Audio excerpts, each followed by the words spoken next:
When a political system collapses into civil war, what matters more? The flaws built into the system or the decisions of the leader at the center of it? Because after the death of Uthman ibn Affan, the early Islamic State did not just face unrest, it fragmented.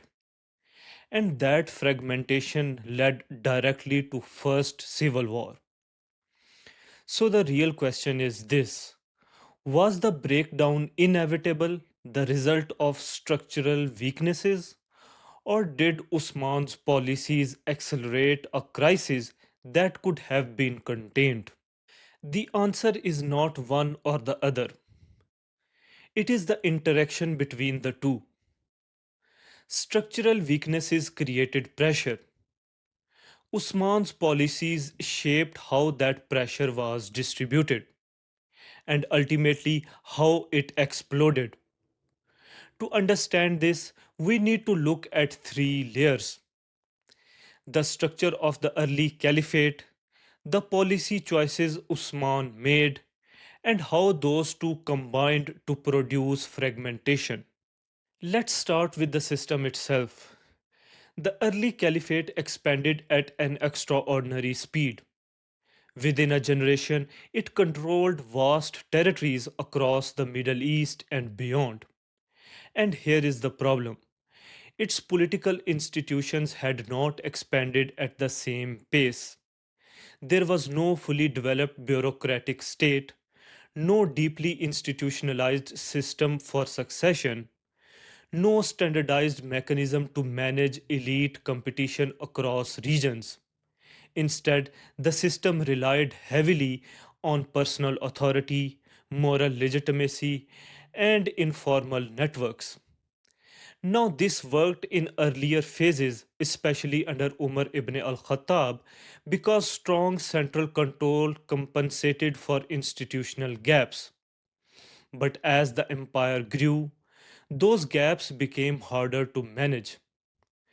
Different regions developed different expectations, different elites accumulated power, and coordination became more fragile. In other words, the system was stable but not deeply institutionalized. And that matters because systems like that are resilient under strong leadership but vulnerable under stress. Now add the second layer: leadership decisions. Uthman inherits this expanding but fragile system, and his approach to governance reflects a different philosophy than his predecessor, where Umar emphasized tight control and restriction on elite power. Uthman allows more flexibility, more delegation, and crucially more reliance on trusted networks, particularly from within his own clan. Now, from one perspective, this makes sense. As the empire grows, centralized micromanagement becomes difficult. You need reliable intermediaries, you need trust. But this approach produces a critical shift: perception. Because as more governors are drawn from a narrower circle, it begins to look like power is concentrating, that the system is becoming less neutral, less restrained, more personalized. Now, again, whether that perception was entirely fair is debated. But politically, perception shapes legitimacy. And legitimacy is the core currency of a system without rigid institutions. This is where the real problem emerges. Structural pressure meets contested policy.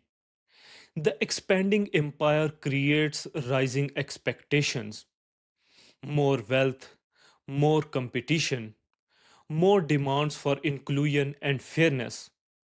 All the same time, Uthman's policy alter how power is distributed. So grievances begin to form, not just isolated complaints, but connected narratives that the system is becoming unjust, that accountability is weakening, that the center is no longer neutral. And because the institutional framework is thin, there is no strong mechanism to absorb these grievances, no stable channel for resolution. So, what happens?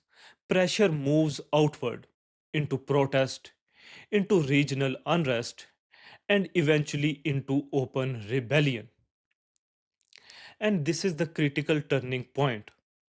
Because once authority is openly challenged, the system has to respond decisively to survive. But here is where both structure and policy converge again.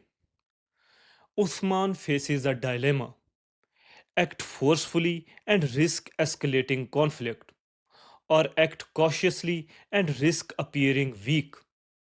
His response leans towards restraint, negotiation, reconciliation, but in a system already under strain, that restraint is interpreted differently by different groups. Some see it as patience, others see it as loss of control. And as unrest spreads, the center becomes less capable of enforcing decisions. At this point, fragmentation is no longer just a risk, it becomes reality. Different regions begin to act with increasing autonomy. Different factions begin to define legitimacy in their own terms.